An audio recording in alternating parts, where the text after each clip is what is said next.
Hey banda, saludos. Aquí andamos preparando esta clase de hoy. Estoy muy contento por todo lo que ha pasado en la semana y hoy quiero presentarles un tema bien importante que se llama cómo establecer y promover la autoridad dentro de un texto. Hoy te voy a dar 15 estrategias que vas a poder usar en cualquier cuento o en cualquier texto o en cualquier novela para asegurarte de mantener al lector bien enganchado y tener una historia creíble. Y esto se logra primeramente generando autoridad, es decir, que el lector tenga, bueno, que la historia genere credibilidad y eh, un compromiso con el lector de seguir adelante. Bueno, la primera parte de esta estrategia la llamamos acción, es decir, siempre que haya escenas de acción y que la imaginación se esté moviendo junto con las escenas y los personajes, esa es una manera de crear autoridad, porque estamos creyendo lo que pasa. Si están en una, por ejemplo, están a punto de asaltar un banco o están en un duelo, todo esto empieza a generar imaginación en nuestra mente y por ende estamos enganchados. Bueno, acción, algunos puntos importantes es usar verbos claros para ello. Trata de usar verbos de movimiento, verbos fuertes y no tanto reflexivos, ¿ok? Eh, Otra cosa es generar situaciones dinámicas con movimiento y con esta cámara, como vimos antes en la escritura peligrosa, con tu cámara moviéndose y deteniéndose, dándonos lo más jugoso de los detalles.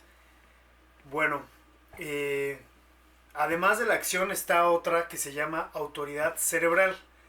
Bueno, yo le llamo autoridad cerebral porque tiene que ver con cuando un personaje nos demuestra un conocimiento, puede ser un conocimiento específico, que es más de lo que el lector conoce, o tal vez es el conocimiento de un proceso. Por ejemplo, en el Club de la Pelea, el narrador,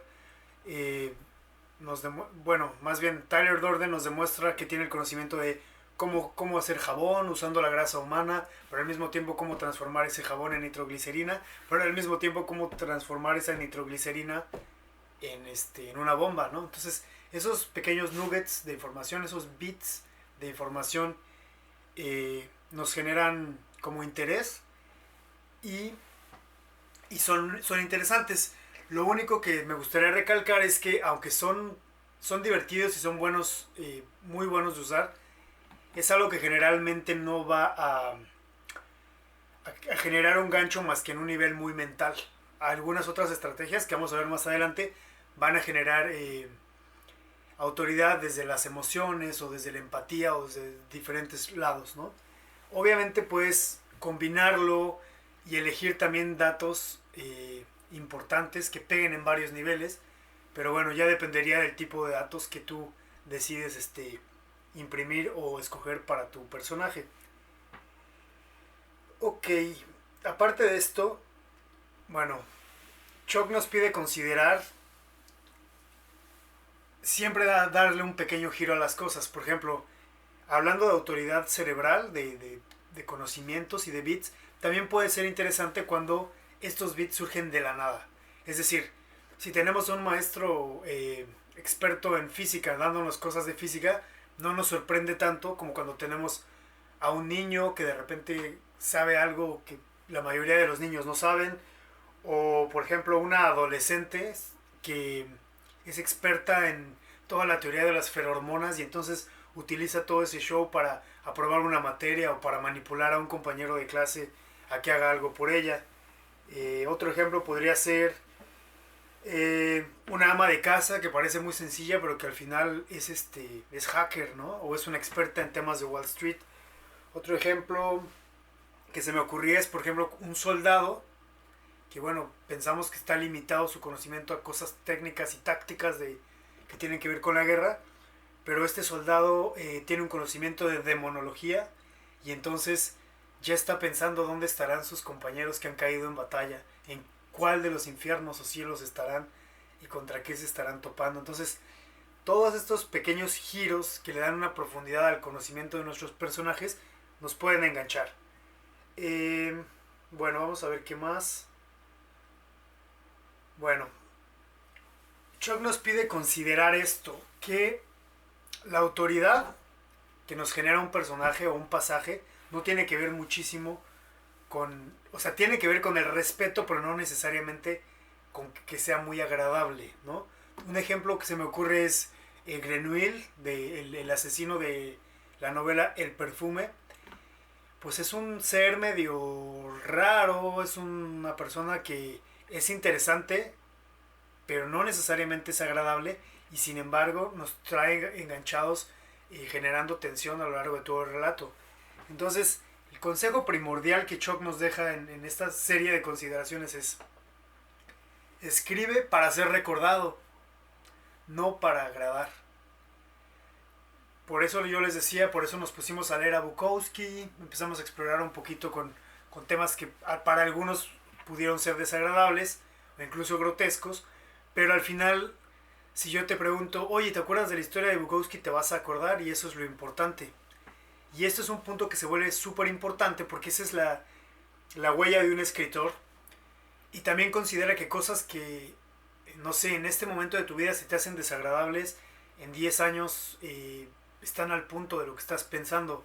No sé si te ha pasado un libro que leíste cuando eras chico que no te gustó nada y lo lees 15 años después y te encanta.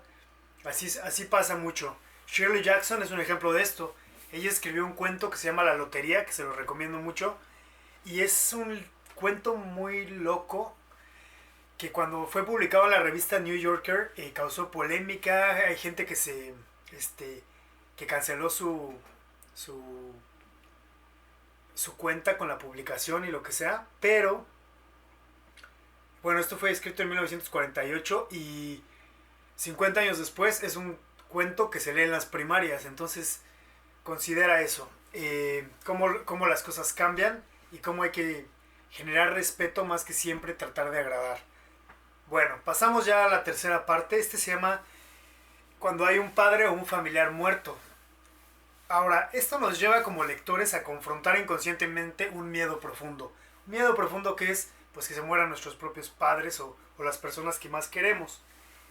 Piensa por ejemplo en Harry Potter, que se le murieron sus padres. Piensa en muchísimas historias que existen así con alguno de los personajes principales teniendo que luchar y teniendo que madurar muy rápido por esto.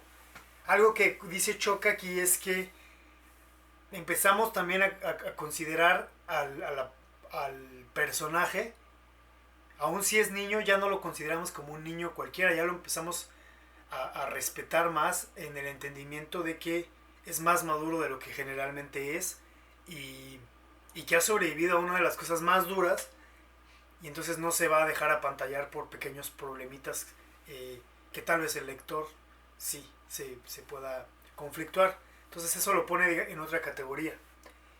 Ok, el cuarto punto es cuando generamos observaciones frescas y originales. Es fácil agarrar datos de Wikipedia o hacer una pequeña investigación para tus personajes y aventar algunos datos de cómo hacer gasolina, en el mismo club de la pelea, cuando en una de las primeras escenas el narrador nos explica cómo hacer un silenciador de manera como artesanal para una pistola, ¿no?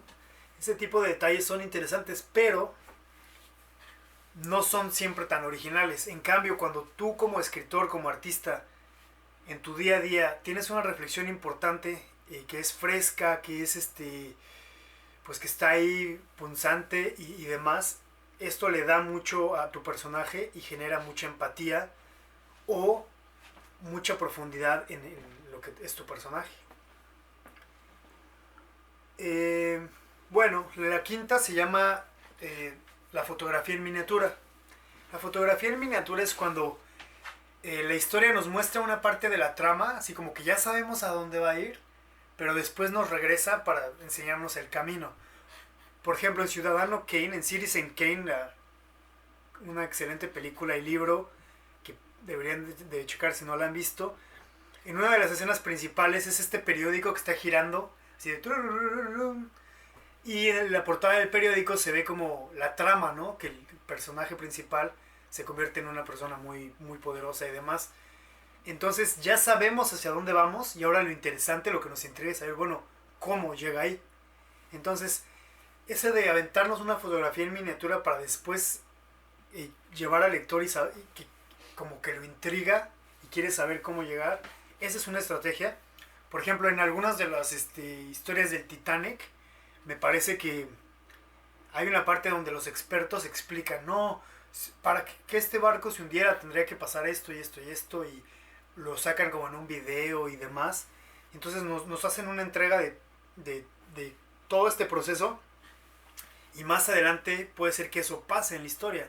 Entonces, si le das al lector como la información sobre un proceso y más adelante ese proceso se ejecuta, lo que sucede es que también el lector no se va como a desconcentrar tratando de entender el proceso, sino que va a poner toda la atención en la acción o en lo que tú quieras contarle cuando ya está ocurriendo algo de esa naturaleza.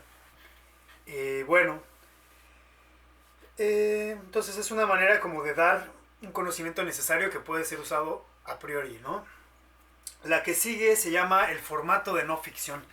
Aquí lo interesante es que podemos utilizar el formato, por ejemplo, de anuncios, de guiones, de periódicos, de radio, de cosas y géneros que no son de ficción, pero los usamos en la ficción.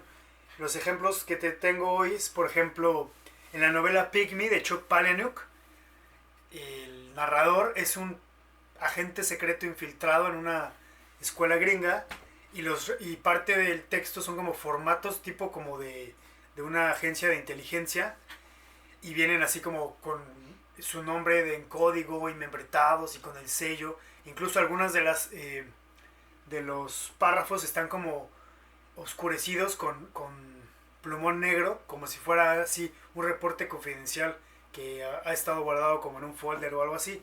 Entonces, eso es algo que él usó. Otro buen ejemplo es el programa de radio de George Orwell, que se llamaba Mars Attacks, como Marcianos al Ataque.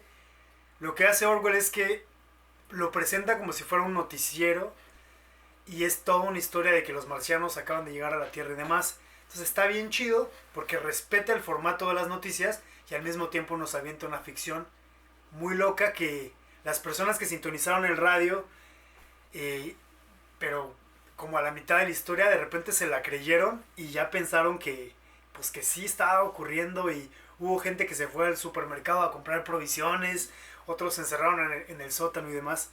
Entonces ahí está la grandeza de usar alguno de estos formatos de no ficción dentro de una ficción. Puedes usar, por ejemplo, un periódico con sus encabezados o con su forma de narrar, revistas, anuncios también, como anuncios comerciales, etcétera. Entonces, en tu día a día, tú también sé más observador y trata de ver qué cosas podrías incorporar que no son de ficción, que son formatos, pero que pueden ser útiles en alguna de tus historias. Ok, lo que sigue le llamo desagradable. Entonces, tiene que ver con el punto que les había comentado de no tratar siempre de agradar y digamos que aquí es cuando nos pasamos un poquito a lo grotesco o a lo crudo o a lo rudo de un relato para también crear autoridad. Puede ser desde lo emocional con una honestidad brutal o puede ser porque las cosas que están pasando son realmente duras o inverosímiles y demás. Entonces este punto lo ponemos así. El que sigue es muy complejo, que se llama el desempaque de los detalles. Esto tiene que ver con la premisa de como habíamos visto en Escritura Peligrosa, de dejar al lado la subjetividad.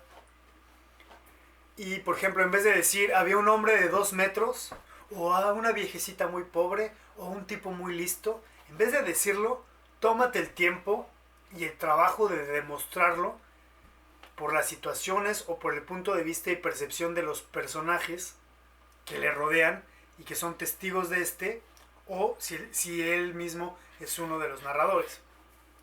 Por ejemplo, en la historia de Geo nos contaba que había un personaje de 2 metros.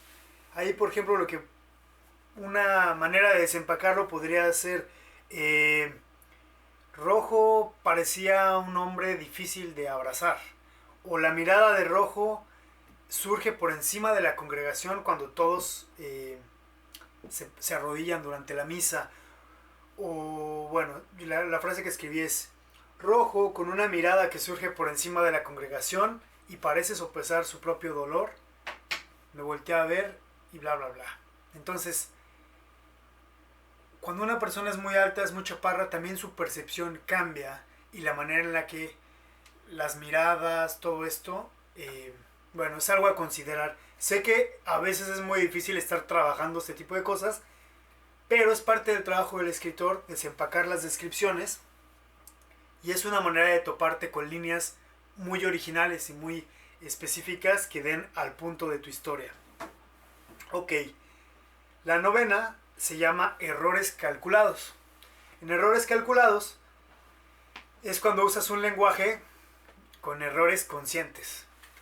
Es decir, en el cuento de Eleanor de Chuck Palahniuk, pues tenemos una persona, por ejemplo, de barrio que trata de usar palabras sofisticadas, pero como que no le atina y hace un relato verdaderamente interesante y chistoso, donde también el lector está tratando de adivinar qué palabras está tratando de referir esta persona. Es divertido.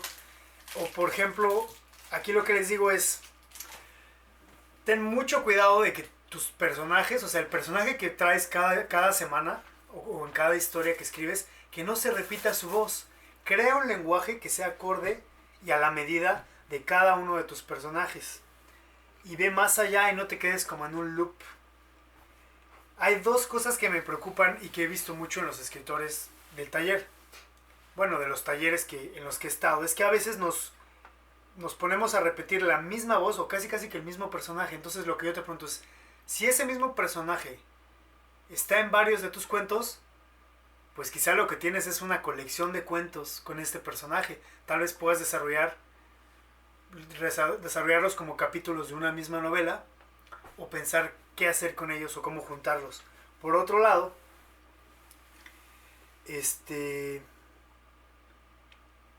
y por otro lado, considera que si tu personaje es hombre, mujer, si es un artista, si es que su léxico va a cambiar muchísimo. Y a veces, en vez de decirnos el doctor tal o el químico farmacéutico, aviéntanos su argot y permite que el lector vaya descifrando quién es esta persona que tú estás presentando poco a poco, lentamente, capa tras capa. Bueno, esta es la primera parte y seguimos con la segunda parte